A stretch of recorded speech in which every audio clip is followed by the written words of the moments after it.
ठीक आहे. तर आजचं बायबॅकचं सेकंड लेक्चर आहे. बायबॅकचं पहिलं लेक्चर जे झालं होतं त्याच्यामध्ये पूर्ण थिअरी कव्हर होती. आता जे सेकंड लेक्चर होणार आहे त्या सेकंड लेक्चरमध्ये प्रॅक्टिकलला ट्राय करेल, मी प्रॅक्टिकल स्टार्ट करेल. सो टाइमपास न करता डायरेक्ट टॉपिकवर येतो. लास्ट लेक्चर मी सांगितलं होतं बायबॅक किती पण नाही करू शकत कंपनी. बायबॅक करण्यासाठी 3 टेस्ट दिलेले आहेत. ऍक्ट काय बोलतो? ऍक्ट बोलतो की मी 3 कंडिशन देतो. Condition 1, condition 2, condition 3. या 3 कंडिशन काय करायचं? अप्लाय करायचं. या 3 मधून ज्या कंडिशन मध्ये बायबॅकचे जे शेअर्स आहेत ते कमी येतील तेवढे नंबरचे शेअर कंपनी बायबॅक करू शकते. फॉर एक्झाम्पल, कंपनी ही टेस्ट केली. ही टेस्ट केल्यानंतर समजा 10,000 शेअर आले, ती कंपनी 10,000 शेअर बायबॅक करू शकते. सेकंड केली, त्याच्यामधून असा रिझल्ट आला की कंपनी 15,000 शेअर बायबॅक करू शकते. थर्ड ची टेस्ट केली, त्यातून असा रिझल्ट आला की कंपनी 7,000 शेअर बायबॅक करू शकते. सो इथं सगळ्यात कमी नंबर कोणता आहे? 7,000.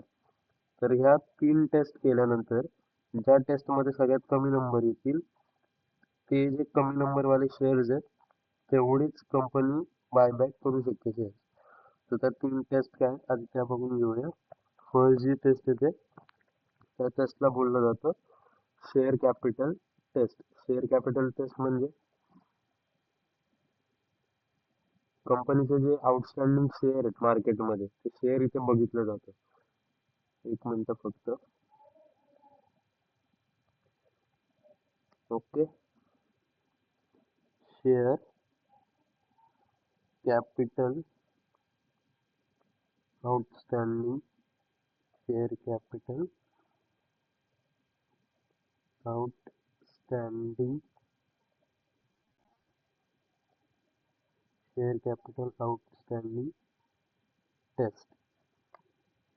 शेअर कॅपिटल आउटस्टँडिंग टेस्ट ही टेस्ट काय असते नॉर्मली?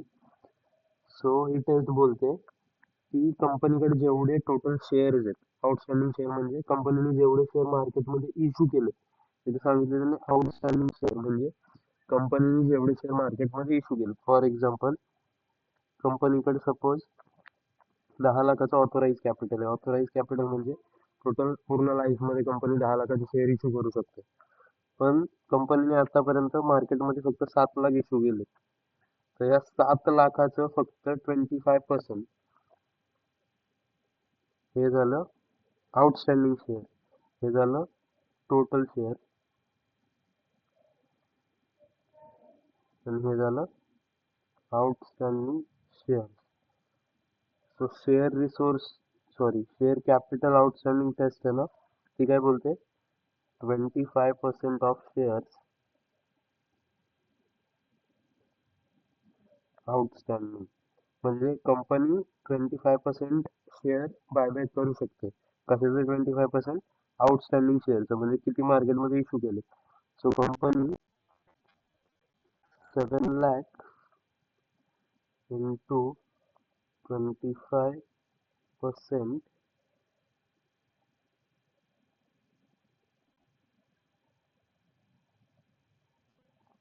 $7 lakhs into 25%,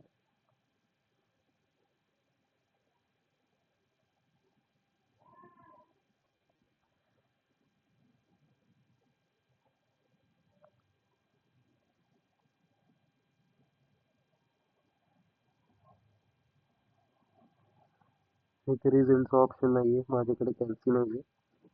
ठीक आहे, 3,50,000 अर्ध अराउंड 1,75,000 अराउंड अमाऊंट होईल. ऍक्च्युअल अमाऊंट नाही माहिती मला, बट एक एक्झाम्पल म्हणून, बिकॉज माझ्याकडे कॅल्सी नाहीये, विदाउट कॅल्सी बसलोय. ठीक आहे. सो कंपनी फक्त एवढे शेअर बायबॅक करू शकते. एक एक्झाम्पल होता. सेकंड जी टेस्ट आहे त्या टेस्टला बोलतात रिसोर्स टेस्ट. Resource taste. आता हे रिसोर्स टेस्ट काय असतं?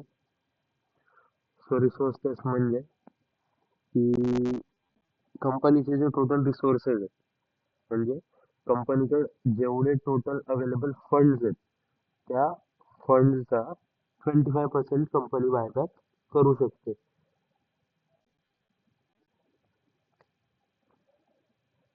For example,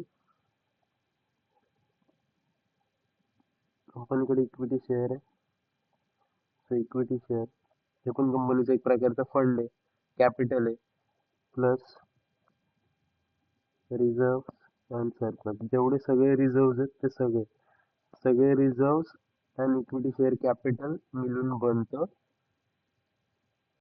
resource. आणि रिसोर्स टेस्ट काय बोलते, 25% ऑफ 25% ऑफ रिसोर्सेस, जेवढं म्हणजे रिसोर्स आहे त्याचं 25%. इथं प्रेफरन्स शेअर्स पण येतात. फॉर एक्झाम्पल, कंपनीकडे समजा प्रेफरन्स शेअर कॅपिटल आहे 1,00,000 रुपीजचं, equity share capital for example आहे 1,00,000 रुपीजचं, आणि सगळे रिझर्व्ह अँड सरप्लस आहेत ना, ते रिझर्व्ह अँड सरप्लस पण आहेत 1,00,000 रुपीज. सो आता टोटल रिसोर्स किती झालं इथे, 3,00,000. सो या 3,00,000चं 25% कंपनी बायबॅक करू शकते. तर 3,00,000चं कंपनी काय बायबॅक करू शकते.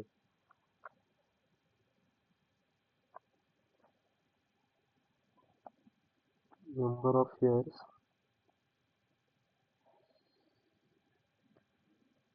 To be bought back, number of share to be bought back किती येतील, 3,00,000 इंटू 25%, किती होईल, 1,75,000, सॉरी 3,00,000 1,50,000 75,000. तर हे तर रुपीज मध्ये आलं ना, बिकॉज नंबर ऑफ शेअर थोडी आलं. ही जी आहे तिथे एक अमाऊंट आहे ना, सो यालाच नंबर ऑफ शेअर्स मध्ये कसं कन्वर्ट करतात, जी काही बायबॅकची प्राइस असेल ती बायबॅकची प्राइस घ्यायची सिम्पली. फॉर एक्झाम्पल, कंपनी एक शेअर 75 रुपीजला बायबॅक करणार आहे, म्हणजे कंपनी काय बोलते, माझा एक शेअर 75 रुपीजला विकत घेणार आहे. सो याला सिम्पली डिवाइड करायचं 75 म्हणजे buyback price, number of share किती आले, 1,000 शेअर. म्हणजे कंपनी मॅक्झिमम 1,000 शेअर बायबॅक करू शकते. कोण सांगतं असं, आपली जी सेकंड टेस्ट आहे ती रिसोर्स टेस्ट. थर्ड वाली जी टेस्ट येते त्या टेस्टचं नाव आहे डेब्ट इक्विटी रेशो टेस्ट. थर्ड वाली जी टेस्ट आहे तिचं नाव आहे डेब्ट इक्विटी रेशो टेस्ट. डेब्ट इक्विटी रेशो टेस्ट. डेब्ट इक्विटी रेशो टेस्ट काय बोलते, बायबॅक केल्यानंतर डेब्ट अँड इक्विटीचा रेशो जो आहे ना तो 2:1 असायला पाहिजे. आफ्टर बायबॅक, बिफोर बायबॅक कुठलाही असला तरी चालतो, आफ्टर बायबॅक एवढा पाहिजे. जर मिनिंग काय होतं की जर फॉर एक्झाम्पल कंपनीकडे 1,00,000चं लोन आहे, डिबेंचर लोन वगैरे, डेप्ट मध्ये सगळं लोन वगैरे येते, लॉंग टर्म बॉरोविंग आहे ना कंपनीचं, ते सगळं डेप्ट मध्ये येतं. तर कंपनीकडे 1,00,000चं लोन आहे, तर 1,00,000चं लोन आहे ना, तर कंपनीला बायबॅक नंतर इक्विटी म्हणजे reserve and surplus, equity share capital, preference share capital सगळं येतं इक्विटी मध्ये. आणि डेप्ट मध्ये काय काय येतं, जेवढे लॉंग टर्म लोन्स आहेत, लॉंग टर्म लोन्स मध्ये डिबेंचर येतात, बॉन्ड्स येतात, बँकेकडनं लोन घेतलं ते येतं, जर कुठलं लोन घेतलं असेल लॉंग टर्म साठी ते सगळं शॉर्ट टर्म लोन्स नाहीत, करंट लोन वगैरे, क्रेडिट वगैरे ते सगळं नाही. जे लॉंग पिरियड साठी लोन घेतले जातात ते जातात डेप्ट मध्ये. आणि इक्विटी मध्ये संपले आपले रिसोर्सेस, जे आपण सेकंड टेस्ट मध्ये रिसोर्स बोलतो ना, त्यांना इक्विटी म्हणजे तेच असतं सिम्पली. नेटवर्थ पण बोललं जातं, रिसोर्स पण बोललं जातं. सो जर हे 1,00,000 आहे म्हणजे किती आहे, 2 आहे. कॅल्क्युलस सिम्पली काय करायचं की जर 1,00,000 जे आहे ते मला 2 आहे म्हणजे 2 ठेवायचं आहे, आणि इक्विटी जर मला 1 ठेवायचं आहे, तर इक्विटी किती असायला पाहिजे, त्याचा आन्सर काय येणार आहे, 50,000. नसेल समजलं किंवा थोडं कमी समजलं असेल परत एकदा सांगतो, एक just example. Left equity ratio after buyback किती ठेवायचा आहे? 2:1. समजा कंपनीकडे टोटल लोन आहे, टोटल डेप्ट आहे 1,00,000 आणि असं जी आपली थर्ड टेस्ट आहे ती काय सांगते, लेफ्ट इक्विटी रेशो 2:1 असायला पाहिजे. जर लोन 1,00,000 आहे जे की 2 असायला पाहिजे, तर आपल्याला आपल्याला जे एक ठेवायचं आहे, म्हणजे आपल्याला जे इक्विटी आहे ते एक ठेवायचं आहे. तर एक जर हे 1,00,000 2 आहे, तर एक किती असायला पाहिजे? त्याचा आन्सर काय आलं? 50,000. म्हणजे तुझं इक्विटी किती असणार आहे? 50,000.